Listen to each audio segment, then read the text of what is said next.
సుదర్శన్ గారు. నమస్తే హర్షిని గారు. సార్ మీరు ఇప్పటిదాకా ఎన్నో ఇంటర్వ్యూస్ ఇచ్చారు, ఎన్నో ఛానల్స్లో ఇచ్చారు. ఓకే. ఐ డ్రీమ్కి ఇచ్చిన ఒక డిఫరెంట్ ప్యాటర్న్ ఇంటర్వ్యూ ఆడియన్స్ నుండి, మన వ్యూయర్స్ నుండి ఒక చక్కటి రెస్పాన్స్ని తీసుకొచ్చింది. వాళ్ళు బాగా ఎంజాయ్ చేశారు, బాగా కనెక్ట్ అయ్యారు కూడా. చక్కగా నవ్వుకునే ఫన్ ఇంటర్వ్యూ చేద్దామని అనుకున్నాను. ఐ డ్రీము మనకు సంస్కారవంతమైన ఛానల్. సంస్కారం సూపర్ సూపర్ సంస్కారం ఏంటండి బాబు. ఇంతకీ మీ గుండు మీ కెరీర్కి యాడ్ అయిందా? యాడ్ అయ్యింది.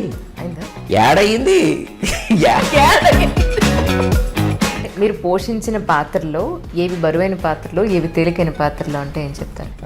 బూటు సూటు వేసుకున్నావు బరువైన పాత్రలు, నిక్కరో బనీని వేసుకున్నావు తేలికైన పాత్రలు. అంటే మూడు వచ్చినప్పుడు రాస్తూ ఉంటారా అని నా ఉద్దేశం. లేదు, మూడిగా ఉన్నప్పుడు కూడా రాస్తుంటా. ఇంట్లో చెప్పారా? ఏమని రాస్తుంటాను. క్లాసిక్ టచ్ ఉన్న హ్యూమరు, మీ కంటెంట్లోని ఫన్ ఒక డిఫరెంట్ లెవెల్లో ఉందని కామెంట్స్ కూడా మనం చూసాం కామెంట్ బాక్స్లో. Compliments and comments, thank you. Sir ఇప్పుడు ఇంకొక కొత్త కాన్సెప్ట్తో ఓకే ఐ డ్రీమ్ తరపు నుండి అంటే మీతో మొదలు పెడదాం అనుకుంటుంది ఏంటి అంటే, టాపిక్ మేమే ఇస్తాం, క్వశ్చన్స్ కూడా మేమే అడుగుతాం. ఓకే. మీరు మీ స్టైల్లో, ఓకే, మీదైన శైలిలో జవాబులు ఇవ్వాలి. నాకు తెలిసి ఖచ్చితంగా ఈ ప్రోగ్రామ్ ఆడియన్స్కి అద్భుతంగా నచ్చుతుందని మేము అనుకుంటున్నాం. మీరేమంటారు? నేనేమంటానండి, కాన్సెప్ట్ అదిరింది అంటాను, యూనిక్గా ఉందంటాను. ముఖ్యంగా మన వ్యూయర్స్కి నచ్చాలి అన్న మీ గోల్ని చూసారా, అది ఇంకా బాగుందంటాను. ఏ టాపిక్ తీసుకున్నా సరదాగా ఒక లైట్ వెయిన్లో, ఒక కాన్వర్సేషనల్ స్టైల్ ఫార్మాట్లో మాట్లాడుకోవటం అన్నది నాకు అర్థమైంది. ఇది కాన్వర్సేషన్ స్టైల్ అంటున్నారు కాబట్టి దీన్ని మనం ఇంటర్వ్యూ అనకుండా చిట్ చాట్ అందాం. మీరేమంటారు? మీకు ఓకేనా? Double okay sir. డబ్బులు ఓకేనా, చెక్ ఓకేనా అని అడగలేదండి. నేను అడిగింది ఈ వర్డ్ చిట్ చాట్ అనేది మీకు ఓకేనా? మీరు ఆల్రెడీ చిట్ చాట్లోకి ఎంటర్ అయిపోయినట్టున్నారు. Okay, welcome. ఎంటర్ అయిపోదాం. Thank you. హాస్య కథలు, హాస్య శీర్షికలు, హాస్య రచనలు, ఇలా ఎన్నో చదవడం వల్ల వచ్చిన ఎక్స్పీరియన్స్ కానివ్వండి, మీరే హిందీ, ఇంగ్లీష్, తెలుగు ఈ భాషలలో ఎంతో లిటరేచర్ చదవడం వల్ల కానివ్వండి, అలాగే ఆ భాషల మీద ఉన్న మీకున్న ఎంతో మక్కువతో కానివ్వండి వచ్చిన ఎక్స్పీరియన్స్ కానివ్వండి, మీరు లెక్చరర్గా ఉన్నప్పుడు మీ విద్యార్థుల్ని, కలీగ్స్ని, ఫ్రెండ్స్ని మీదైన శైలిలో నవ్వించడం వల్ల వచ్చిన ఎక్స్పీరియన్స్ కానివ్వండి, అలాగే ఎన్నో వేదికల్లో, కార్యక్రమాల్లో మీ ఆడియన్స్ని మీరు నవ్విస్తూ వచ్చారు దానివల్ల కానివ్వండి, లేదా ఇవన్నీ కాదు మీకు బై నేచర్ ఉన్న సెన్స్ ఆఫ్ హ్యూమర్ వల్ల కానివ్వండి. ఆగండి మీరు చాలు కానివ్వండి, కొంచెం ఆగండి. మీరు కొంచెం గొక్క తిప్పుకొనివ్వండి. మీరేందుకు సార్ గొక్క తిప్పుకోవడం? నేను కదా చెప్పేది. పోనీ మీరు తిప్పుకోట గొక్కేదో కాసిన మంచినీళ్ళు తాగండి. సార్ వీటన్నిటి వల్ల వచ్చిన ఎక్స్పీరియన్స్తో హాస్య ధోరణిలో మాట్లాడే స్కిల్ అనేది మీ సొంతమైంది. అదొక స్టైల్. హైదరాబాద్లో, ఢిల్లీలో, వరంగల్లో, వైజాగ్లో, విశాఖపట్నంలో, అలాగే విదేశాల్లో జరిగే సభల్లో, కార్యక్రమాల్లో, బుక్ రిలీజ్ ఫంక్షన్లో, కాలేజ్ ఈవెంట్స్లో వీటన్నిటికి మిమ్మల్ని పిలుస్తుంటారు. ఇదంతా కరెక్టేనా? అది కరెక్టేనా అని అడిగి ఆ ఎక్స్ప్రెషన్ ఏంటండి బాబు, అదే డౌట్గానే. అన్ని నిజాలే, అబద్ధాలు ఏం లేవు, కరెక్టే. ఓకే. క్లాసిక్ హ్యూమర్ టచ్తో ఆడియన్స్ని ఎంతో ఆహ్లాదపరిచారు. స్టాండప్ కమెడియన్ లాగా మీకు స్టాండప్ స్పీకర్ హ్యూమరిస్ట్ అనే టైటిల్ కూడా ఇచ్చేశారు. ఇచ్చేసారంటే అది ఆ చేతులు బాడీ లాంగ్వేజ్ ఎలా ఇచ్చేసారంటే అదేదో పని అయిపోయింది, వదిలిపోయింది అన్నట్టు చెప్పారేంటి. ఏదైనా ఆ కాయినింగ్ చాలా బాగుందండి, standup speaker humorist. Thank you. అది చాలా బాగుంది ఆ కాయినింగ్. అంటే క్రేజ్, పాపులారిటీ అనే కన్నా వాళ్ళు హ్యాపీ ఫీల్ అయినప్పుడు మన మీద చూపించే అభిమానం అని అనుకుంటే బాగుంటుంది. నిజానికి వాళ్ళకున్న సెన్స్ ఆఫ్ హ్యూమర్ కానీ, వాళ్ళకి ఫన్ మీద ఉండే మక్కువ, దానివల్ల అంటే అది నిజానికి క్రెడిట్ మనం వాళ్ళకే ఇవ్వాలి. అంటే ఇవాళ మీరు మొదట్లో చూసారా, ఇది కానివ్వండి, అది కానివ్వండి అని పెద్ద లిస్ట్ ఇచ్చారు కదా.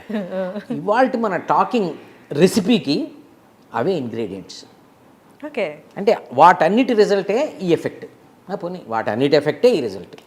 అందువల్లే ఈ టాక్కి ఒక ఫ్లో వస్తుంది, ఒక కంటెంట్కి ఒక ఫ్లేవర్ వస్తుంది, హ్యూమర్కి ఒక రిచ్నెస్ వస్తుంది, ఫన్కి ఒక క్లాసిక్ టచ్ వస్తుంది.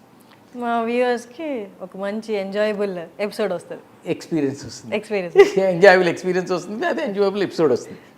Okay, thank you.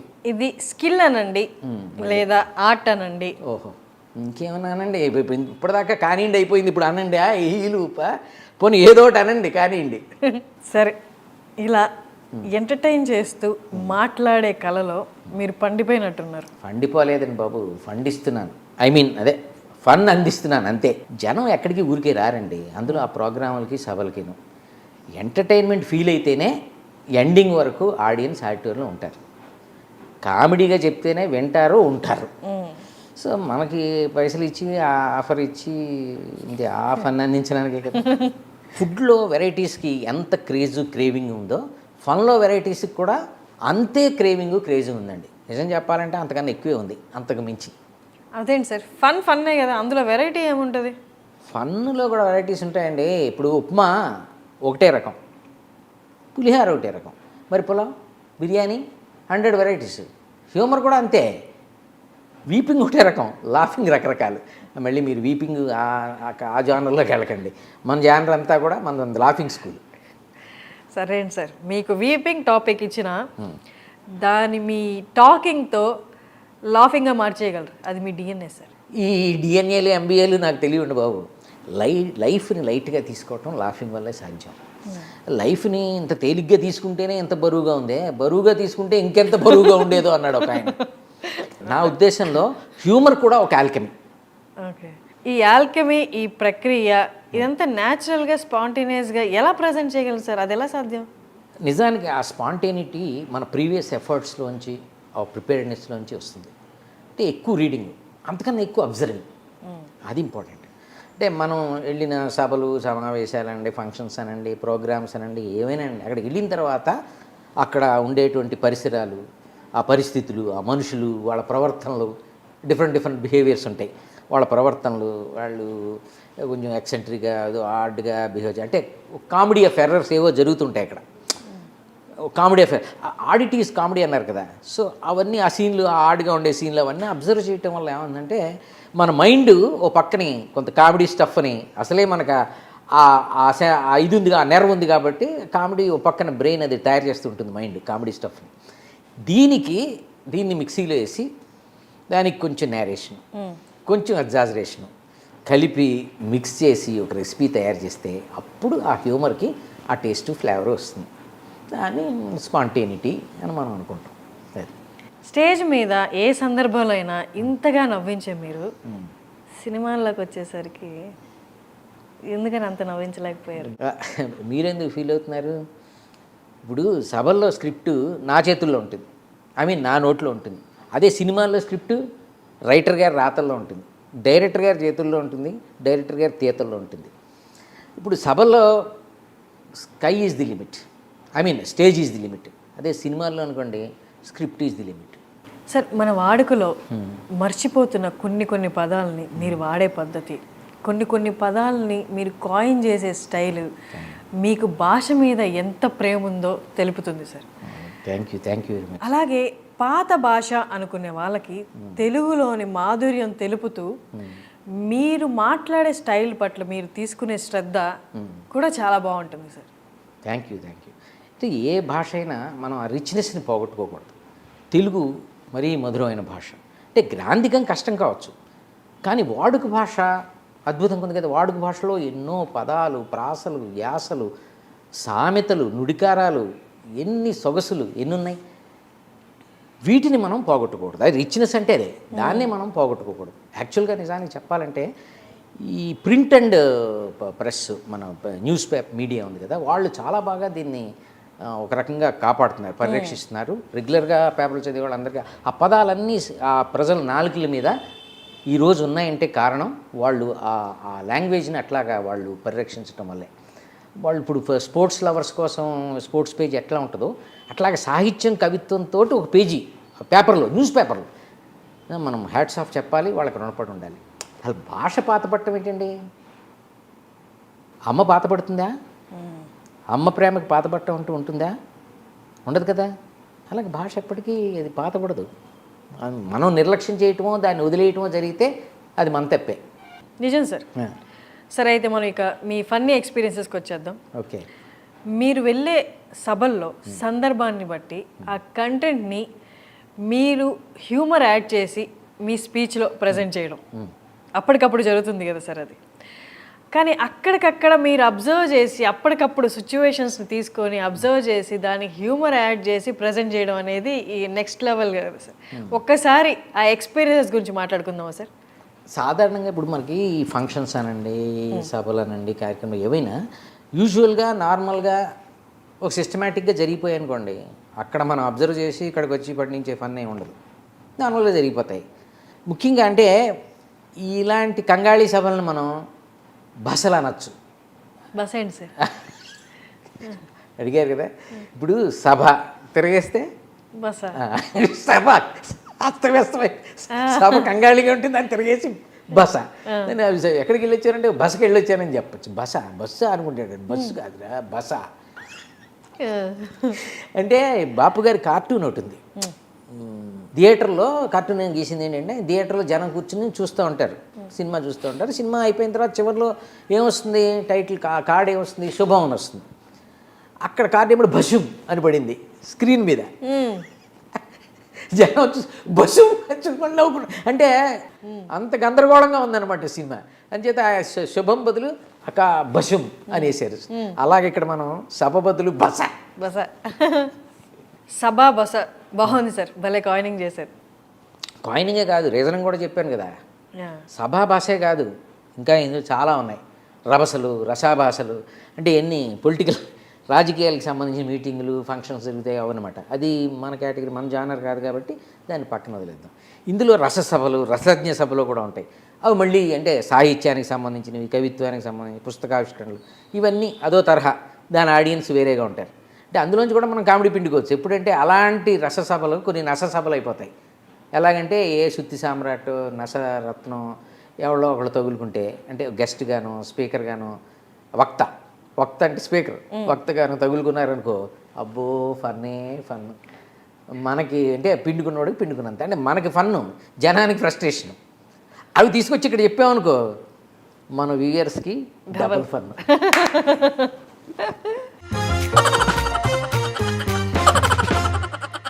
సార్ అయితే ఇప్పుడు అలాంటి ఒక సన్మాన సభ, అదే మీ భాషలో బస చెప్తారా ఒకటి? ఇప్పుడు చెప్పాం కదా, కామెడీ అంతా ఈ రకరకాల సభల్లోనే పుడుతుంది. జనరల్గా రెగ్యులర్గా ఉండే సభల్లో, నార్మల్గా జరిగిపోయే సభల్లో, ఓ సిస్టమేటిక్గా జరిగిపోయే సభల్లో కామెడీ ఉండదు. ఇలాంటి బసల్లోనే కదా కామెడీ అంతా.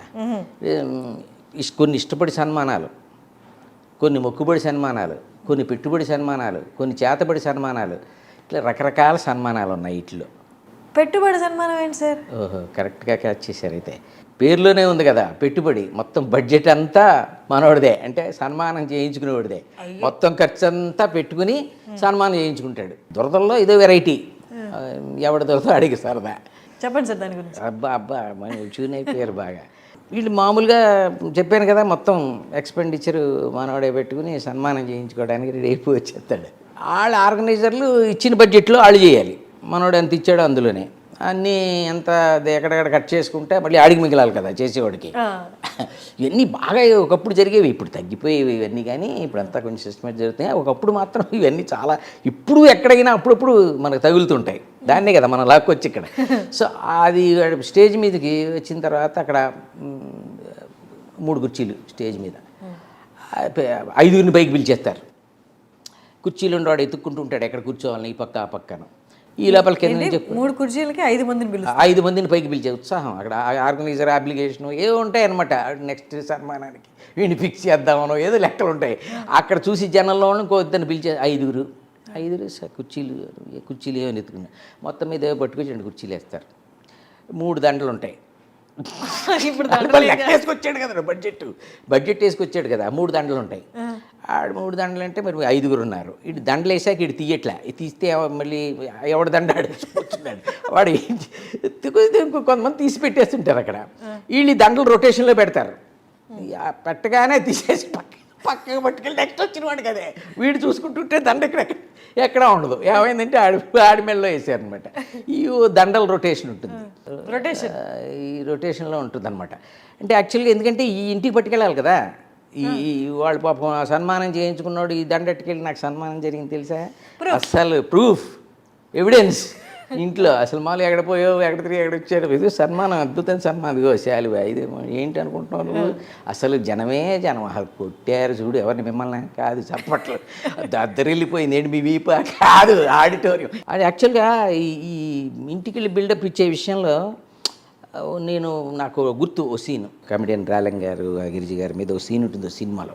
ఆ సినిమాలో దీన్నే ప్యారడీ చేశారు అనమాట ఓ సీన్. ఇలాంటి బస చూసే, అంటే అందులో రాలంగ్ గారు ఏంటంటే బిల్డప్ ఇస్తాడు, నేను ఒక రచయితని, నేను కవిని తెలుసా అని. ఎవరో కవి పేరు పెట్టుకుని ఎవరో గండబేరున రాస్తుంటాడు ఒక ఆయన. ఆ పేరు పెట్టేసుకుని, అసలు నా కలం పేరు తెలుసా అది, ఆ పేరుతోటి నేను రాస్తున్నానని అవన్నీ జెరాక్స్లు కాపీలు ఇందులో పెట్టుకుని ఫైల్ పెట్టి ఇంట్లో, అసలు ఆయన కవి గారు అసలు పొద్దుడే కాఫీ వేళకి, లేకపోతే ఏముండదు కదా ఇంట్లో కూర్చుంటే, అంటే కాఫీ దేనికి కాఫీ, ఏం చేస్తావు, ఏం పీకుతావు అని కాఫీ పొద్దుట తాగి. అందుకని బిల్డప్ మొత్తం వేళకి టిఫిన్ ఏం రాసుకుంటున్నాడో ఏంటో, పాపం కవి గారు కదా, ఆయన మూడ్లో ఆయన ఉంటాడు, ఇంట్లో ఉంటుంది కదా గౌరవం కొంచెం. అప్పుడు ఉండేది, ఇప్పుడు సంగతి కవంటే అసలు ముందు ఉన్నదే, అది వేరే సంగతి. ఇంటికి వచ్చిన తర్వాత అసలు బిల్డప్ మామూలుగా సన్మానానికి వెళ్తున్నాను, నేనే గండబేరు వాళ్ళు సన్మానం అంటే అది పేపర్లో పడిందండి, గండబేరు మీకే కదా, నాకే సన్మానం, గండబేరు కవి గారి సన్మానం అంటే మరి మీరే గండబేరు మరి మీకే కదా, నాకే సన్మానం, వాళ్ళకి సాయంత్రం కదా వెళ్తున్నా అని చెప్పి మొత్తం కండు వేసి పంచి కట్టి అంతా మొత్తం అసలు ఆరతి ఇచ్చి పంపిస్తుంది ఆవిడ గిరి గారు సన్మానానికి. వెళ్ళానంటే వెళ్తున్నా సన్మానం కదా వెళ్తున్నానని బయలుదేరి వెళ్తాడు. వెళ్ళిన తర్వాత అక్కడ సరే బయటికి వెళ్ళిపోతాడు. తర్వాత ఈవిడ ఫ్రెండ్ ఎవరో ఒక ఆవిడ వస్తుంది, వచ్చి ఏంటి మీ ఆయన సన్మానం అయితే నువ్వు వెళ్ళకపోవటం ఏంటి, అది అద్భుతమైన సన్మానం అంటున్నావు, మనం చూడాలి కదా, మరి మనం చూడకుండా ఎట్లా పద అంటే పద అని వీళ్ళు వెళ్తారు. వీళ్ళిద్దరు కూడా సభకి వెళ్తారు. అక్కడ సభ వేదిక మీద అనౌన్స్ చేస్తూ ఉంటారు. అది పాపం మామూలు సభే, అది తర్వాత జరిగిందంతా రభస, కానీ అక్కడ సభే. వేదిక మీదకి ఇప్పుడు కవి గారు, ప్రఖ్యాత కవి రచయిత ఏదో గండబేరు గారు వస్తారని అనౌన్స్ చేస్తారు. ఈ ఫ్రెండ్ అడుగుతుంటుంది, మీ ఆయన ఏడి కనపట్లేదు, రావాలి కదా వేదిక మీద.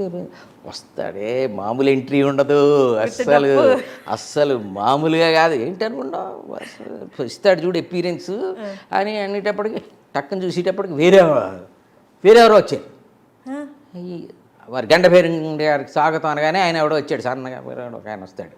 వీళ్ళిద్దరూ చూసి ఈ గండబేరు అంటే దేంటి మీ ఆయన కాకుండా ఈయన ఎవరో వచ్చాడు అంటే అయిపోయింది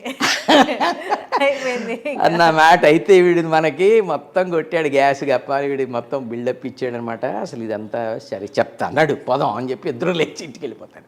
కామ్గా ఇంట్లో ఉంటారు. మనోడు ఇంటికి వస్తాడు.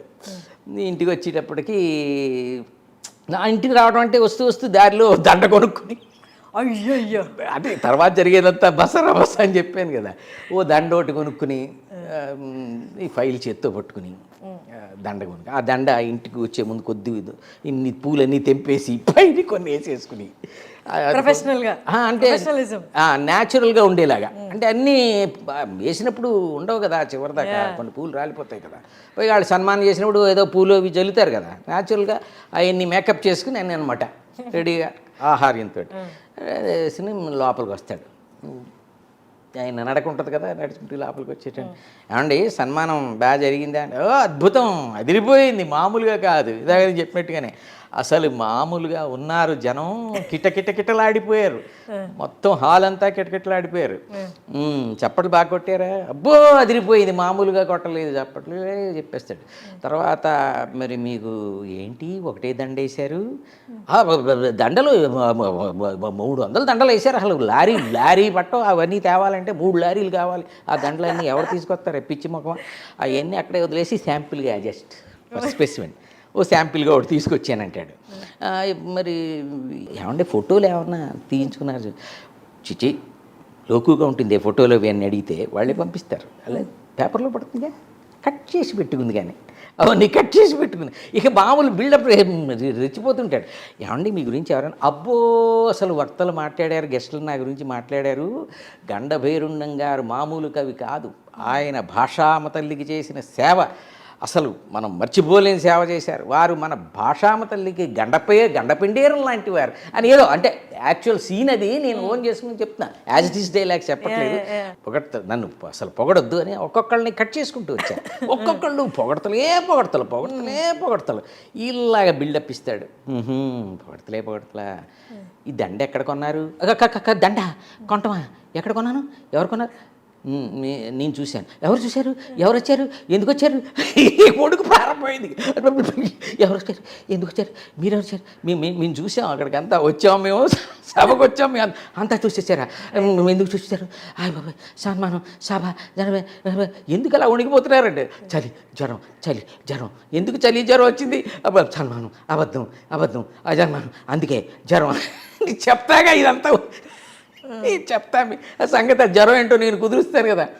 ఇట్లా ఉంటుంది సీన్. సరే ఇక అయిన తర్వాత ఇంక మనోడు ఈ సన్మానానికి వద్దాం.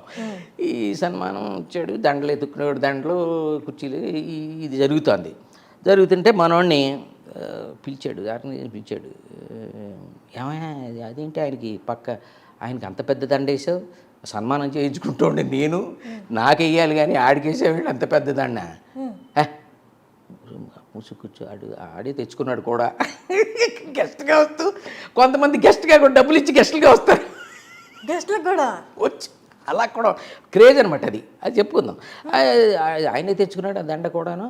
నువ్వు ఇచ్చిన బడ్జెట్లో ఇదే ఎక్కువ నీకు, ఊరుకో అసలే దండలు షార్టేజ్గా ఉంది, నువ్వు ఎక్కువ మాట్లాడే ఉంటే ఈ దండ కూడా రొటేషన్లో పెట్టేస్తావు అన్నాడు. ఇది కూడా రొటేషన్లో పెట్టేస్తారా?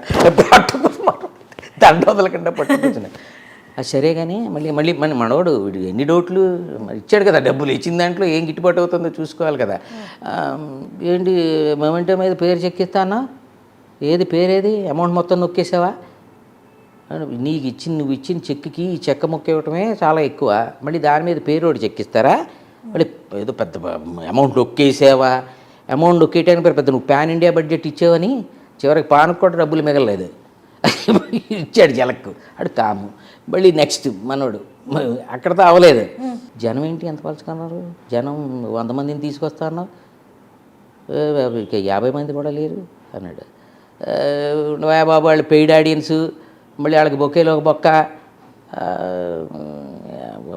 ముసుగు కూర్చొని ఉన్నదాన్ని చేయించుకో కామ్గా వెళ్ళాను అన్నాడు.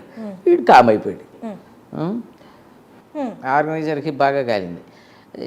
దొబ్బుతున్నాడంటారు బాబు, పిలిచి సన్మానం కార్యక్రమం ఉంది వీడికి, ఏమో మన దొబ్బుతున్నాడని చెప్పి ఇదిగో అదేదో సినిమాలలాగా నీకు చిటికలు చప్పట్లు కాలీఫ్లవర్ బొకేలు ఇవ్వలేదు, అంతవరకు సంతోషించు. దండ వేసాం కదా, పేరున్నా లేకపోయినా మొమెంట్ ఎత్తున్నాం కదా, ఏదో ఒకటి పెద్ద ఇందాక మళ్ళీ శాలువ చూసి ఇలా చూస్తున్నాం ఏంటి, ఏదో ఒకటి శాలువ అంటూ కప్పాం కదా, ఇవన్నీ చేస్తున్నాం కదా సన్మానం. అసలు నీలాంటి వాడికి చిటికలు అని చిటికలే చెప్పట్లు వెరైటీ సన్మానం అని కాలీఫ్లవర్ బొకేలు ఇస్తే తీరేది.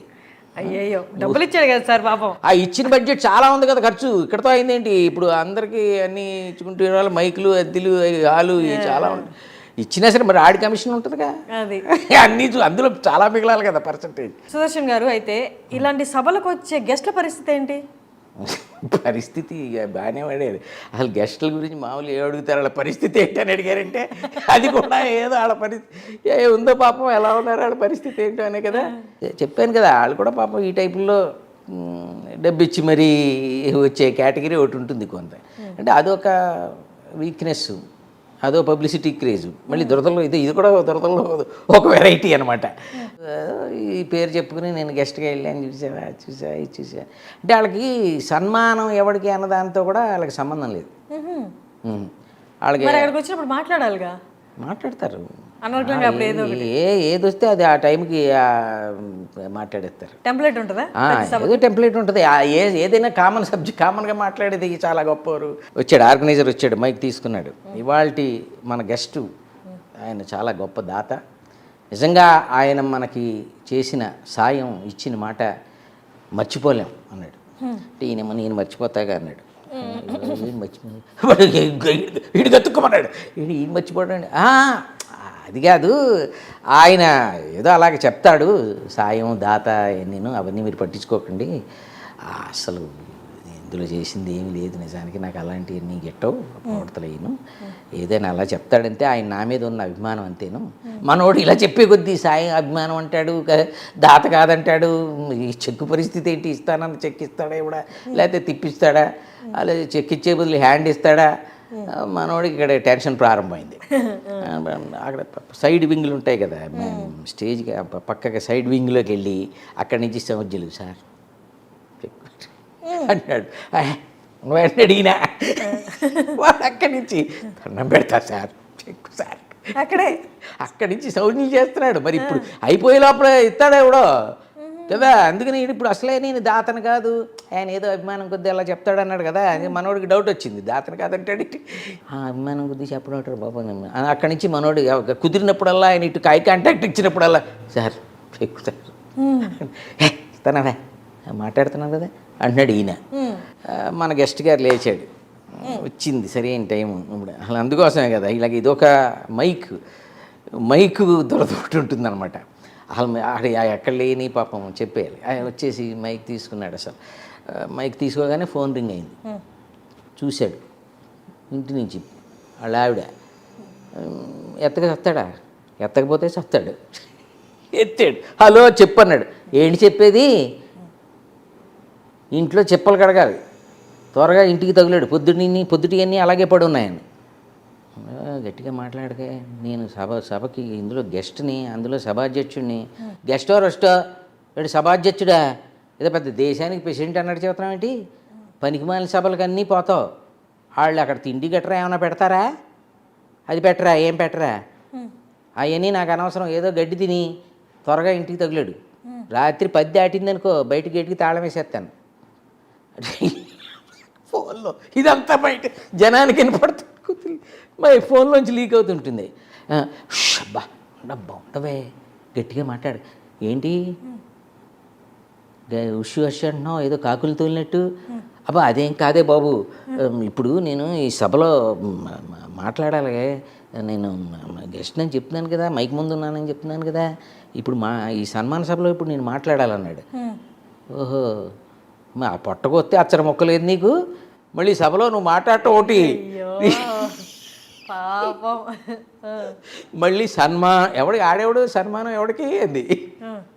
ఇక్కడి నుంచి ఆడెవడో దరిద్రుడు, ఆడెవడో దగులుబాజీ, ఆడెవడో తలపాసినోడు, వాడి గురించి నాకే తెలియదు, నేను నీకేం చెప్పను, నీకు దండం పెడదాను బాబు, పెట్టే ఫోన్ పెట్టేయను. సర్లే ఏదో ఏడు, ఆ వచ్చేటప్పుడు ఆ మొమెంటోలో అయ్యో అంటారా ఆయన ఆ చెక్క ముక్కలను ఇంటికి తేబాక, నీతో పాటు ఆటికి దుమ్ము దులపలేక చస్తున్నాను. నాతో పాటు ఇంటికి దుమ్ము దులపలేక వీళ్ళేమో విన్నారా ఇంటి వీళ్ళు నెమ్మదిగా అప్పటికే ఇలా పెట్టుకుని ఫోన్ అలా పెట్టుకుని నోట్లో పెట్టేసుకోలేదు, ఫోన్ ఒకటి తేడా అడ్డం పెడుతున్నాడు, ఇలా పెడుతున్నాడు. అలాగే నేను వచ్చేస్తాగా అది పెట్టేసాక కూడా మాట్లాడుతున్నాడు పైకి, బిల్డప్ ఫోన్ కట్ చేశాడు. అలాగే అస్తమాడు ఫోన్ చేయకు నువ్వు, చెప్పాను కదా నీకు ఫోన్లో సభలో ఉన్నాను మాట్లాడు, పెట్టే ఫోన్, జనం వెయిట్ చేస్తున్నారు నా స్పీచ్ కోసం. ఓకే అప్పుడో పెట్టేసింది, ఫోన్ పెట్టేశాడు. సుదర్శన్ గారు అయితే ఇందాక ఒకటి చెప్పారు చూడండి, ఏంటది, ఆర్గనైజర్ స్టేజ్ పక్కకి వెళ్ళి గెస్ట్ని సార్ చెక్కు దగ్గర ఆగిపోయారు, మీరు ఏదో చెక్కు దగ్గర ఆగిపోయారు, బాగా ఇన్వాల్వ్ అయినట్టున్నారు కదా.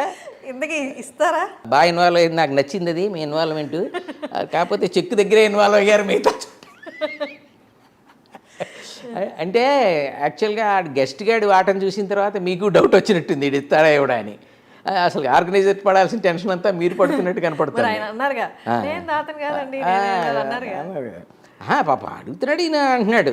సరే మొత్తానికి చెక్కు ఇచ్చాడు. కాకపోతే ఈయన ఏంటంటే కొన్నాళ్ళు తిరిగిన తర్వాత ఇంటికి వెళ్ళిన తర్వాత చెక్ ఇచ్చాడు, దాని మీద సంతకం లేదు. అది కాదు సంతకం, ఎదురుకుండా ఇచ్చాడు, సంతకం లేకుండా ఇచ్చాడు, చేతికి ఇచ్చాడు, సంతకం లేకుండా ఇచ్చాడు. మీలాగే ఆశ్చర్యపోయి ఇదేంటిది సంతకం లేకుండా ఇచ్చారేంటి ఎలా జరుగుతుంది అన్నాడు. నీకు అర్థం కావట్లే, నా పేరు నలుగురికి తెలియటం ఇష్టం లేదయ్యా, నేను చెక్కులన్నీ గుప్తదానాలు అవన్నీ ఎవరికి తెలిసేలే దానాలు చేయను, నా పేరు తెలిసిపోతే సంతకం పెడితే అది గుప్తదానం చెక్ ఇది పట్టుకెళ్ళి అన్నాడంట. ఈ గుప్తదానాల చెక్కులు కొన్ని వారు గుప్తదాత, వారెవ్వరికి వారు దానాలు ఇస్తున్నట్టు మూడో కంటికి తెలియకూడదు, అసలు అట్లా దానాలు చేస్తారంటాడు. ఇలాగే ఆ చెక్కు తీసుకుని గుప్తదానం చెక్క, ఇదేం చెక్కరా బాబు దీనికి ఈ పేరెట్టి, వాడు షాక్ వచ్చి చూసి. సార్ మీరు కూడా ఈ సభలకి గెస్ట్గా వెళ్తారు కదా? అది ఎక్స్ప్రెషన్ మీరు అడిగిన క్వశ్చన్ ఓకే, బట్ ఎక్స్ప్రెషన్ కొంచెం ఏదో తేడాగా ఉంది. అంటే దయచేసి ఆ కేటగిరీలో నన్ను కలపకు తల్లి. అలాగా సార్, మిమ్మల్ని ఆ కేటగిరీలో ఎందుకు వెళ్తారు? మీరు వెళ్ళేది సెలబ్రిటీ గెస్ట్ స్పీకర్గా, అబ్బో వాళ్ళేమో డబ్బులు ఇచ్చి అలాంటి సభలకు గెస్ట్గా వెళ్తారు. కానీ మీకు వచ్చేసరికి మీకే డబ్బులు ఇచ్చి మిమ్మల్ని గెస్ట్గా పిలుచుకుంటారు. మిమ్మల్ని ఎందుకు కలుపుతాను సార్? అది గట్టిగా చెప్పండి, రేపు పొద్దున మళ్ళీ పిలిచి. ఓకే, థ్యాంక్ యూ చూస్తుంటారు సార్. కలపనందుకు థ్యాంక్ యూ వెరీ మచ్. సన్మానం చేయించుకునే పర్సన్ ఉంటారు కదా సార్, అదే సన్మాన గ్రహీత. మరి ఆయన సిచ్యువేషన్ ఏంటి సార్? సన్మాన గ్రహీత ఏమ నాకు డౌట్గా ఉంది. మీరు కూడా ఏదైనా సన్మాన సభకి యాంకరింగ్ చేశారా? లేదు సార్. రేపు అంటే దీనికి చూనే ఇప్పుడు నేను సన్మాన గ్రహీత అంటా ఉంటే ఏదో సన్మానితుడు, సన్మాన గ్రహీత ఈ పదాలు మీకు వచ్చేసి ఆడి పరిస్థితి ఏంటండి, అదో పెద్ద ట్రాక్. ఇప్పుడు ఆడికి ఎలా ఉందంటే కూలిచ్చి తన్నించుకున్నట్టు అయింది పరిస్థితి, అంతే కదా. డబ్బులు ఇచ్చి ఇవన్నీ ఈ అరకవర సన్మానంతో బాగా అప్సెట్ అయ్యాడు. అంటే పైసలు ఇచ్చి ఫ్రస్ట్రేషన్ మిగిల్చుకున్నట్టు అయింది. సరే సన్మానం మొదలుపెట్టారు మనవాడికి. ఆ సన్మానం ఒక పెద్ద సింహాసనం లాంటి షేప్కే సింహాసనం అది, అది ఎప్పుడుదో దశాబ్దాల లాంటి కుర్చీ ఒకటి ఆ ఆడిటోరియంలో పడు, దాన్ని తీసుకొచ్చేసారు. అదే దూది ఊడిపోతూ ఆ స్పాంజ్ ఊడిపోతూ ఉంటుంది ఆ కుర్చీ. దాంట్లో ఏవోటి కుడతా ఉంటాయి ఇప్పుడు. అబ్బా కుడుతుంటే మళ్ళీ ఏదో స్టైలిష్గా కుడుతున్నట్లే బాధపడుతూ అందులో మనోడు కూర్చుని ఉన్నాడు. అదే అది తీసుకొచ్చి అక్కడ వేసారు. మనోడు ఇంకా నస మానలేదు. పిచ్చి ఈ దండ ఏందా, వీడి దండ, వీడి గోల. ఆర్గనైజర్ పిలిచి గుసగుసగా ఆర్గనైజర్ వచ్చాడు, కూర్చోబెట్టాడు, మళ్ళీ దండ వేసాడు. అది ఇందాక దండే వేసాడు. ఏందా దండ ఏంది చూడు, మొత్తం పూలన్నీ రాలిపోతున్నాయి, సభ అయ్యేటప్పుడు దారం మిగిలేలా ఉంది, ఇంత నాసిరకం దండ తెచ్చేయండి మాట్లాడుతున్నాడు ఆడు. ఇవన్నీ మళ్ళీ మైక్లో వెళ్తాయేమో ఆరు మాట్లాడగలరు. మళ్ళీ జనం గోల ఎక్కువగా ఉంది. ఈ ఆడిటో నిండిపోవాలని ఈడిది ఎంతమంది తీసుకొస్తారు, పెయిడ్ ఆడియన్స్ అంటే వాళ్ళకి ఇచ్చి వీళ్ళని తరలించి పాపం ఏది తీసుకొచ్చారు కదా. జనం ఏంటే 100 ఏది నా 50 మంది కూడా కనపట్లేదు. మళ్ళీ మొదలెట్టాడు. అక్కడ అసలాగే ఊరుకోవా బాబు ఇవన్నీ మాట్లాడక, ఇందులో కూర్చుని కూడా ఇవన్నీ మాట్లాడతావు నువ్వు అన్నాడు. సరే సరిపెట్టుకుని మా మొత్తానికి ఎలా అయితే పాపం అడ్జస్ట్ అయ్యి దాంట్లోనూ ఓ పక్కకి ఇటు జాగ్రత్తగా చూసుకుంటే అట్లా కూర్చున్నాడు. ఈ బాధలు ఒకటి కాదు, దండ బాధ, శాలువ బాధ, కుర్చీ బాధ, అన్నిటి టెన్షనే. ఇంకో గెస్ట్ మాట్లాడుతున్నాడు, సన్మానం చేయాలి. గెస్ట్ ఎవడా బాబు ఇందాక నుంచి మాట్లాడు, సుత్తి కూడా చంపేస్తున్నాడు, ఆడు మొత్తం టైం అంతా ఆవిరైపోతుంది, మరి నేను ఎప్పుడు మాట్లాడాలి అంటున్నాడు ఆర్గనైజర్తో. ఆడి సుత్తితోటే టైం అంతా ఆవిరైపోతుంది, అసలే హాలు ఎప్పుడు మాట్లాడాలని వదిలేస్తాడు, నువ్వు మాట్లాడుతు కానీ నువ్వు కంగారు పడక నువ్వు కూర్చో అంటున్నాడు. అని మన మొత్తానికి మనోడిని వదిలేరు, కూర్చోబెట్టారు. మనోడు ఇక మొదలుపెట్టాడు ఉపన్యాసం. మైక్ ఇచ్చారు, మనోడు పట్టుకున్నాడు. నిజంగా ఈరోజు ఈ సంస్థ వారు నా ప్రతిభను గుర్తించి నాకు ఈ సన్మానం చేయటం అనేది నా యొక్క అన్నాడు. నా యొక్క బ్యాంక్ బ్యాలెన్స్ నా యొక్క అనగానే ఎవడో వాడు వచ్చాడు మధ్యలో. వాడు వచ్చి సార్ 1 minute అదే ఈ ఎక్స్ప్రెషన్ ఇచ్చాడు వాడు. మధ్యలో వచ్చి 1 minute అంటాడు. ఇదే ఎక్స్ప్రెషను మధ్యలో. అసలే నాకు ఇచ్చిన టైం ఏం చెప్పాలి, ఇందులోనే నేను మళ్ళీ మధ్యలో వచ్చి 1 minute అంటాడు ఈడవాడు. నన్నే 2 minutes మాట్లాడమన్నారా, 1 minuteలో ఈడంటే 1 minute అన్నాడు.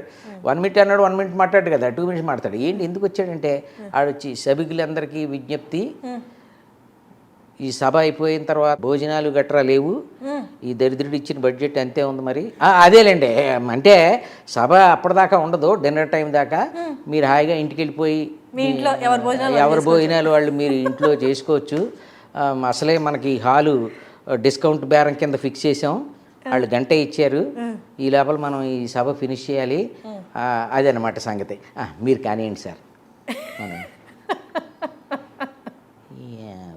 మళ్ళీ మైక్ తీసుకుని, ఇందాక నేను చెప్పినట్టుగా ఇది నా యొక్క పూర్వజన్మ సుకృతం, ఇది నా యొక్క అదృష్టం. మరి ఎంతటి ప్రతిభను గుర్తించడం అంటే వాళ్ళకెంత ప్రతిభ ఉండాలి అని చెప్పేసి నేను ఈ సభాముఖంగా, సార్ 1 minute అయిపోయింది. ఇంకోడు వచ్చాడు, సార్ 1 minute అంటాడు. ఏంటి 1 minute కానీ ఏం చెప్తావు కానీ. ఇప్పుడు వేదిక మీద ఉన్న అందరికీ విజ్ఞప్తి, వారికి మనం చేసేది ఏంటంటే ఆ మొమెంటోలు అవి పట్టుకుపోకండి కూడాని, అవి ఇక్కడే వదిలేయండి. ఎందుకంటే అవన్నీ షాపు నుంచి తెచ్చాము, వాళ్ళకి వెనక్కి ఇచ్చేయాలి. అదేలేండి, అదే అంటే వాటి మీద మీ పేర్లు అవి రాయించి మీకు ఇంటికి పంపిస్తాం.